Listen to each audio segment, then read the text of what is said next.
नमस्कार, नमो नारायण। सन 2027 मध्यावधि चुनाव होने जा रहे हैं। ये आप सुनते हो विपक्ष के नेताओं के मुंह से।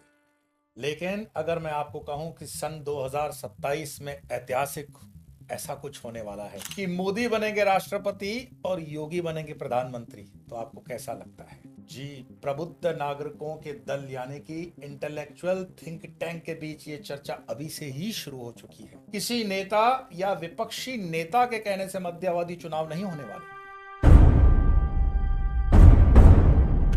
चुनाव होने का कारण है आर्टिकल 82, आर्टिकल 82। ये हमारे संविधान का एक वो आर्टिकल है जिसके तहत भारत सरकार को 2027 में परिसीमन करके चुनाव करवाने के लिए कहा गया है। अब इसमें राष्ट्रपति को थोड़ा बहुत पावर है, थोड़ा बहुत तो नहीं, पावर ही है कि वो चाहे तो आगे पीछे कर सकते हैं।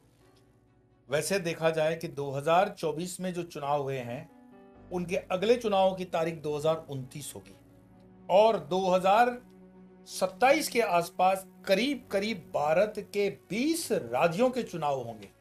20 राज्यों के चुनाव में आप मान के चलो, यूपी है, बिहार, राजस्थान, एमपी, तमिलनाडु, आंध्र प्रदेश, कर्नाटक, महाराष्ट्र, बिहार, दिल्ली, हरियाणा, यूपी, झारखंड, असम, केरल, तमिलनाडु, पश्चिम बंगाल, पौडीचेरी, गोवा, मणिपुर, पंजाब, उत्तराखंड, उत्तर प्रदेश, गुजरात, हिमाचल, इतने सारे राज्यों में 2027 तक के करीब करीब चुनाव आ रहे हैं। और बीजेपी के मैनिफेस्टो का एक मुद्दा था वन नेशन वन इलेक्शन, उसकी तारीख भी पड़ती है 2027। मैं अपने इस आज के जो पूरा टाइटल है कि मोदी राष्ट्रपति और योगी प्रधानमंत्री, इसके लिए आपको ठोस जो कारण देने वाला हूं, 5-6 कारण। उनमें ये पहला संवैधानिक कारण दिया मैंने आपको, दूसरा सामाजिक कारण बताऊंगा, तीसरा मैं आपको बताऊंगा राजनीतिक कारण, चौथा बताऊंगा मैं आर्थिक कारण, पांचवा बताऊंगा धार्मिक कारण और छठवां बनेगा आध्यात्मिक कारण। ये 6 आयाम है जो ये तय करते, इस बात को पुष्ट करते हैं कि 2027 के थोड़ा आगे पीछे मध्यावधि चुनाव हो सकते हैं। और जो मैंने आपको कहा कि प्रबुद्ध नागरिक यानी इंटेलेक्चुअल थिंक टैंक के अंदर जो ये चर्चा चल रही है, भाई कभी मोदी जी ने कहा था ना, हम तो फकीर हैं, झोला उठा के चल देंगे। अरे हम तो फकीर आदमी हैं, झोला लेके चल पड़ेंगे जी।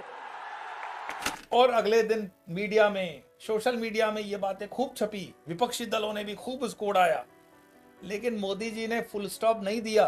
मोदी जी ने उस बात को कॉमा दिया था। ये पंक्चुएशन मार्क है लैंग्वेज का। उन्होंने कहा हम तो फकीर हैं, झोला उठाकर चल देंगे, लेकिन किसी ने उनको पूछा ही नहीं कि झोला उठा के जाओगे कहां। क्या मोदी कहीं ये तो नहीं कह रहे थे कि हम तो फकीर हैं, झोला उठाकर प्रधानमंत्री पद से निकल के राष्ट्रपति के पद पे चले जाएंगे? क्योंकि राष्ट्रपति पद के भी चुनाव का अगर समय आप देखोगे तो 2027 हमारे आदरणीय राष्ट्रपति मुर्मू जी 2027 में पदमुक्त हो सकती है। और फिर उसमें कई ऐसे स्वास्थ्य के भी कारण हो सकते हैं कि 1 साल 2 साल आगे पीछे भी इस चीज को करने में कोई बड़ी बात नहीं होगी। लेकिन जैसे कि मैंने आपको बताया, आर्टिकल 82 इसके तहत परिसीमन करके भारत के संसद की सीटें जो इस वक्त 543 हैं, वो बढ़कर के हो जाएंगी 848 के करीब। कुछ जगहों पे जम्मू कश्मीर की आगे पीछे करने से थोड़ी कम है, लेकिन ओवरऑल 848 सीटें हैं। भाजपा ने जो नारा दिया था या मोदी जी ने जो नारा दिया था, अब की बार 400 पार। देश ने घोषणा कर दी है, अब की बार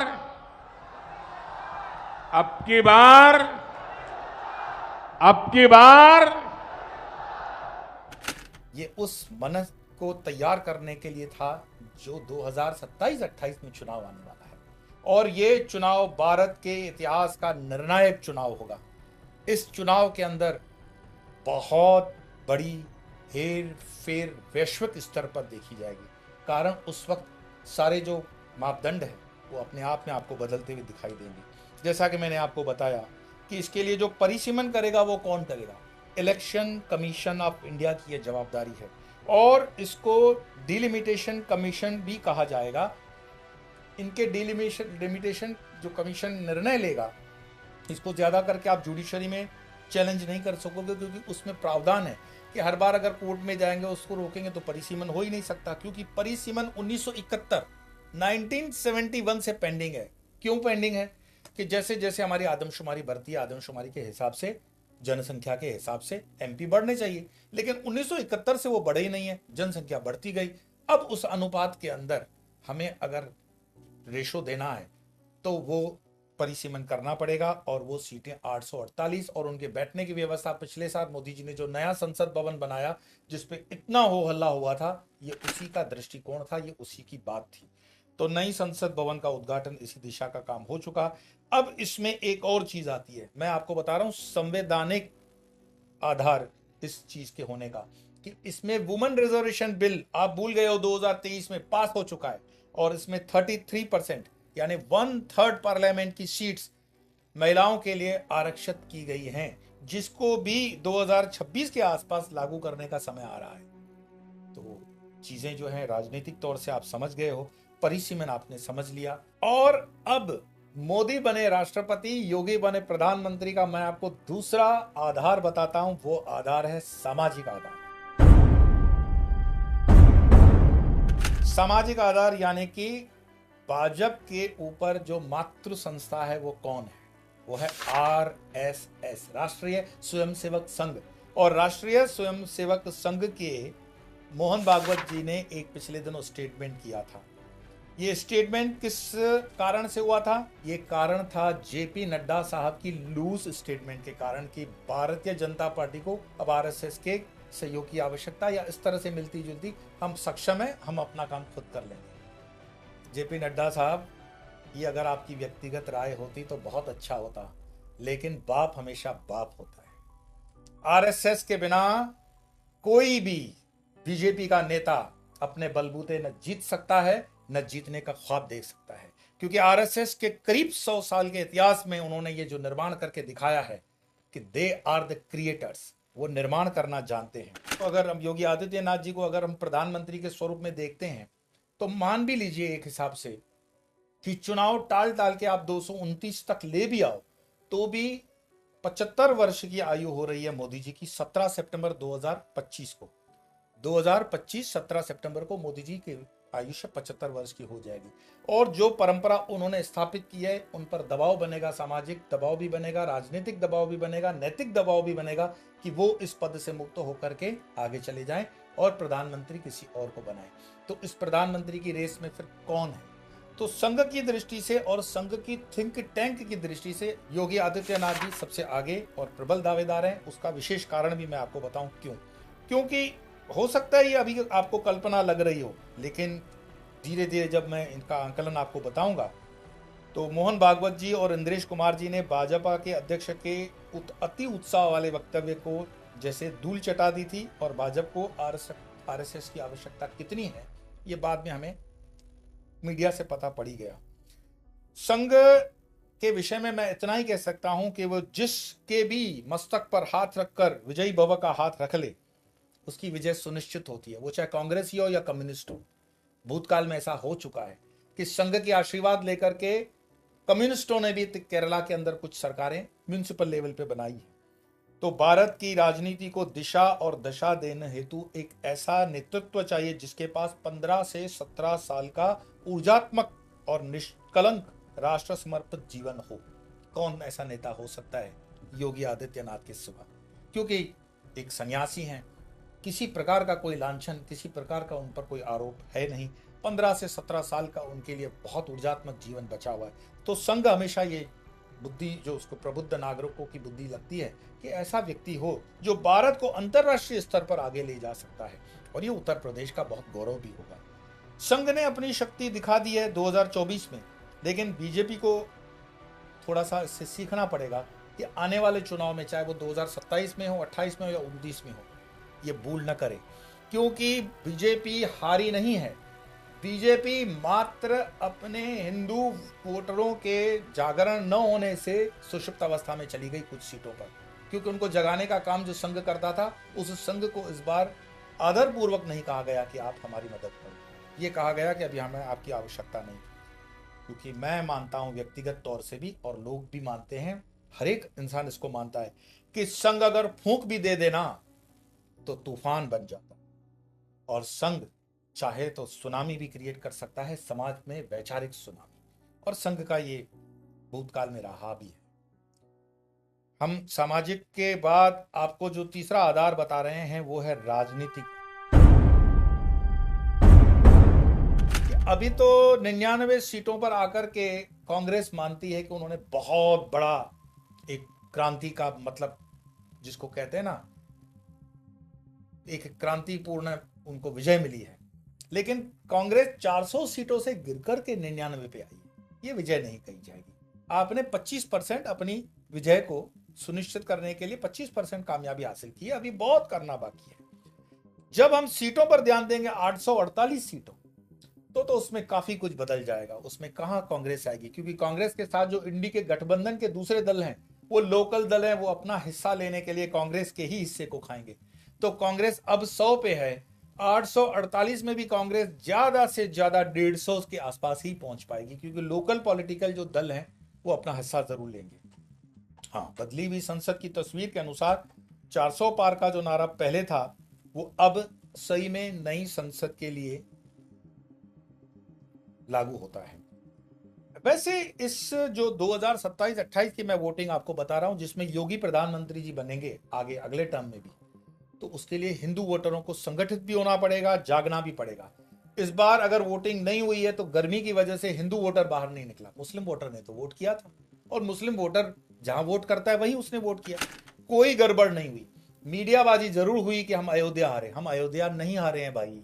थोड़ा बुद्धि से दिमाग लगा करके आंकड़ों को देखो। अयोध्या में भाजपा जीती है, लेकिन अयोध्या के आसपास फैजाबाद का जो इलाका है वहां पर भाजपा हारी है। तो वो वोट कौन कर रहा था? हिंदू वोट कर रहा था? नहीं। भाजपा को यह भी सीखना पड़ेगा कि उसके परंपरागत जो वोटर है उनको नाराज कर करके आप कुछ स्कीमों से, और जो ये लास्ट मोमेंट पे भर्ती करते हो ना दूसरे दलों के नेताओं को डाला कर, इससे आपका ग्राउंड का जो जमीनी कार्यकर्ता है वो नाराज हो जाता है। ये कुछ बातें, इस पर हम अलग भी एपिसोड बनाएंगे आंकलन करते हुए। परंतु आज जिस चीज को मैं विशेष आपको दे रहा हूं कि प्रधानमंत्री मोदी जी बन रहे हैं राष्ट्रपति और योगी जी बनेंगे प्रधानमंत्री, इसके आधार यूपी, मुझे लगता है कि आने वाले समय के अंदर यूपी को एक राज्य से तोड़ के, मतलब उसमें परिसीमन करके, कम से कम जो मायावती बहन का जो ख्वाब था 5 राज्य बने, 5 नहीं भी बने तो उसको 3 राज्यों तक तो बनाया जा सकता है, और ये हित में भी रहेगा।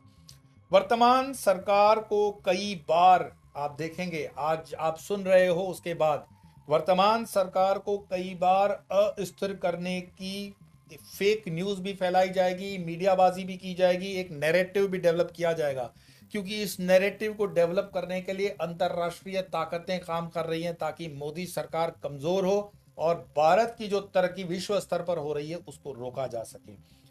हो सकता है इसमें देश में अराजकता फैलाने के लिए भी कार्य करे, और किसी तरह से इस सरकार को किसी तरह से अस्थिर दिखाया जाए, कॉन्फिडेंस मोशन भी लाया जाए, वगैरह वगैरह।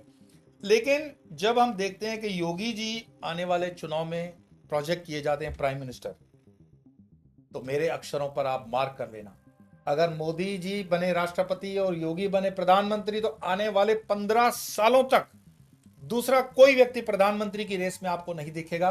योगी योगी और योगी ही आपको दिखेंगे।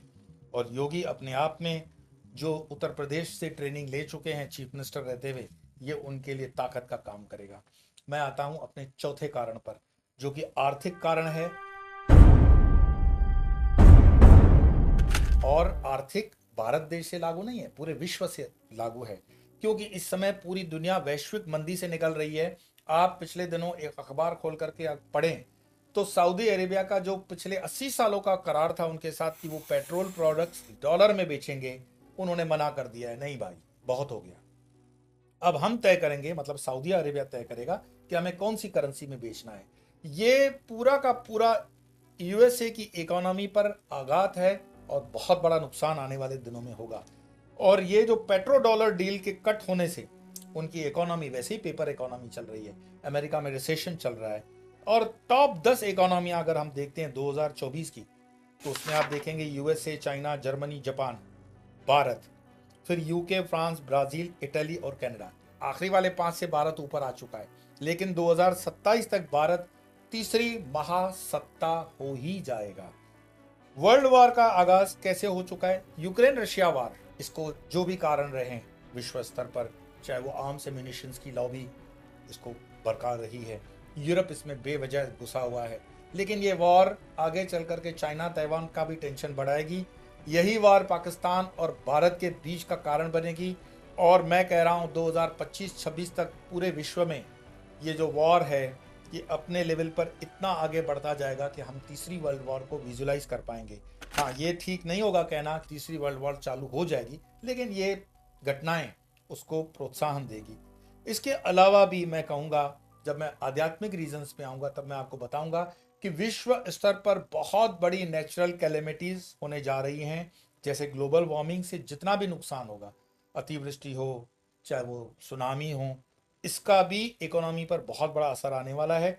और एक फाइनल इसका इफेक्ट मैं बताऊं, यूनाइटेड नेशंस में, संयुक्त राष्ट्र में कुशल नेतृत्व की कमी के कारण इसका अंजाम अच्छा नहीं हो रहा है और भारत को कुशल नेतृत्व देने के लिए यूनाइटेड नेशंस में जगह देनी पड़ेगी वीटो के साथ। और ये तब हो सकती है जब हमारा राजनीतिक नेतृत्व मजबूत होगा। हमें भारतीयों को अपने छोटे छोटे स्वार्थ छोड़ करके ऐसी सरकार को मजबूत करना पड़ेगा जो वैश्विक स्तर पर कुछ लीडरशिप दे सके। मैं आपको पांचवा रीजन बता रहा हूं, पांचवा आधार, धार्मिक आधार। यूरोप के अंदर इन दिनों आपने देखा यूरोपियन यूनियन के चुनाव हुए, कौन जीता? दक्षिणपंथी विचारधारा। दक्षिणपंथी मतलब क्या? जो वहां के मूल संस्कृति के लोग हैं वही चाहते हैं कि वो धारा रहे, और जो इस्लाम की घुसपैठ हो रही है उसके विरुद्ध में ये वोट हुआ है। ये पूरी की पूरी शक्ल यूरोप की एक साल के अंदर बदल देगा।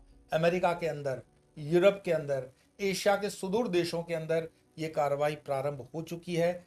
चाइना ने इस्लाम को अपने तरीके से इंटरप्रेट किया है कि इस्लाम को हम इजाज़त देंगे लेकिन चाइनीज कल्चर के अंतर्गत, और इस चीज़ को लेकर के एशिया में भी अशांति रहेगी। तो धार्मिक कारणों में मैं ये भी कहूँगा कि एशिया में कट्टरवाद एक चुनौती बनेगा और भारत इससे अछूता नहीं होगा। कट्टरवाद तो यहाँ पे भी दंगे फसाद आपको दिखाई देंगे आने वाले समय में, लेकिन ये आम जनता को एहसास दिलाएगा, इंक्लूडिंग शांति प्रिय और इंटेलिजेंट मुस्लिम्स को, कि भारत के अंदर वो सरकार होनी चाहिए जो सबका साथ सबका विकास सोचती हो और सबको साथ में लेके चलती हो।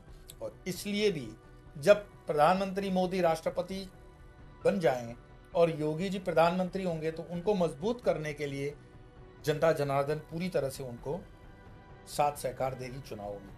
वैसे मैं आपको एक और चीज बता दूं, जब आप ये देख रहे हो, धार्मिक कारण ही बता रहा हूं, 23 जून 2024 से 21 जुलाई ये एक ऐसा काल है, इसको कहते हैं रौरव का या दुर्योग का। महाभारत के समय ये काल आया था। इस काल की विशेषता यह है कि जैसे हिंदू कैलेंडर के अंदर एक पखवाड़ा 15 दिन का होता है, हजारों सालों के बाद पहली बार 23 जून से 21 जुलाई तक का पखवाड़ा मात्र 13 दिन का है। ये ऐसा हजारों सालों में पहली बार हुआ है और यही कारण रहा कि महाभारत का युद्ध उस वक्त बहुत विध्वंसकारी रहा। कई नेचुरल कैलेमिटीज हुई, कुदरत की आपदाएं हुई, लाखों लोगों ने अपना जीवन खोया और ये कारण बना। तो ये योग भी 23 जून से आप देख रहे हो। इसके अलावा षष्ठी ग्रह योग जो है वो भी बन रहा है। ये मैंने आपको धार्मिक आधार बनाया। मैं अंत में आते हुए आपको आध्यात्मिक आधार बता रहा हूं कि क्यों प्रधानमंत्री मोदी बहुत जल्दी राष्ट्रपति और योगी प्रधानमंत्री की कुर्सी पर आने के लिए प्रबुद्ध सोच रहे हैं। इसका कारण है 17 सितंबर 2025 को जैसे ही मोदी जी की जन्म कुंडली के अनुसार उनको देखा जाएगा तो उनका प्रधानमंत्री पद 2027 तक दिखता है कि वो उसमें इंटरेस्टेड रहेंगे। बाकी कई भविष्यकर्ताओं ने घोषित कर दिया कि वो उस जगह को छोड़ देंगे, लेकिन छोड़ करके हिमालय जाएंगे नहीं। वो कर्मयोगी हैं, कर्म योद्धा हैं और प्रबुद्ध। जैसे मैंने आपको बताया, इंटेलेक्चुअल थिंक टैंक का अभी से विचार है कि मोदी जी को राष्ट्रपति भवन पहुंचाया जाए, क्योंकि राष्ट्र को एक सबल और एक ऐसा नेतृत्व राष्ट्रपति के रूप में भी चाहिए जो मोदी जी बिल्कुल सही बैठते हैं और मोदी जी का अनुभव भी है। भारत को अगर गुरु स्थान पर विश्व स्तर पर पहुंचाना लाना है और भारत वहां पर टिक के रहे तो ये जोड़ी भारत के राजनीति में बहुत आवश्यक है। मैं भविष्य पुराण से लेकर नास्त्रोदमस तक की मैं वांगा बाबा की भविष्यवाणियों से लेकर के दूसरे भविष्यकर्ताओं की भविष्यों को भी जब देख रहा था, तो ये सारे फैक्टर आध्यात्मिक रीत से भी दोनों को सपोर्ट करते हैं। हालांकि मैं कोई ऐसा दावा नहीं करता हूं कि मैंने मोदी जी की जन्म कुंडली देखी, योगी जी की जन्म कुंडली देखी। मैंने आपको कहा आपके हिसाब से ये हो सकता है ये हाइपोथेटिकल चीज हो, आपके हिसाब से आपको लग सकता है ये काल्पनिक चीज हो, लेकिन ये काल्पनिक पूरी कल्पना नहीं है। प्रबुद्ध नागरिकों के दल में, इंटेलेक्चुअल थिंक टैंक के अंदर, दिल्ली के गलियारों में अभी से ये चर्चा जोर पकड़ रही है कि 2027 के राष्ट्रपति चुनावों के अंतर्गत मोदी जी को राष्ट्रपति बनाया जाए और योगी जी को प्रधानमंत्री। आपका अपना विचार और आपका अपना जो भी इसमें योगदान हो सकता है उसको आप लिखेंगे कमेंट्स में। मैं चाहूंगा कि इस चर्चा पर राष्ट्रहित में एक बहुत अच्छे तरीके से हम विचार भी करें। समय है, देश जगेगा, हम जगेंगे, हम जगेंगे, देश जगेगा, ये परस्पर है। आइए तो मिलकर इस चीज पर विचार करें। फिर मिलेंगे अगले विषय में, तब तक के लिए नमो।